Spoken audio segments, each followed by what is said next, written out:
Et alors ce soir, Tom, vous allez piéger Claudio Capéo, Ahmed Silla, Élodie Frégé ou encore Chantal Latsou.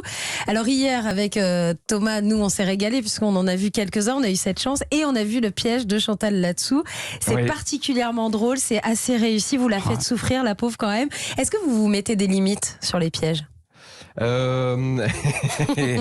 Je vais dire oui, mais officiellement non. Non, on se met pas vraiment de limites, à part évidemment celle de la bienveillance. Il faut que ça soit rigolo. Et puis là, surtout, il faut dire que celle qui piège Chantal Latsou, c'est Julie Gaillet.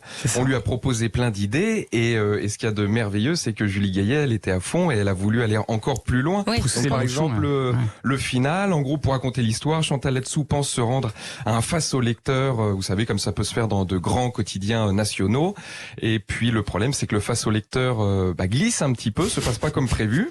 Et il y a un début d'incendie dans notre histoire évidemment, dans l'immeuble. Et du coup, les pompiers arrivent et disent bon alors attendez, faut monter. Et malheureusement, quand on monte pour redescendre d'un immeuble, il n'y a pas de douce solution, en sachant qu'on va pas prendre ni les escaliers ni l'ascenseur. Il se peut que ça finisse en rappel. Et Julie Gaillet avait l'idée de descendre en rappel l'immeuble de 5 étages. Donc voilà. Mais vous avez pas peur à ce moment-là, même que Chantal Latsou elle fasse un malaise, par exemple? On n'est pas loin du malaise quand même à un moment donné. Mais nous sommes des professionnels, Thomas. Vous mettez en doute notre.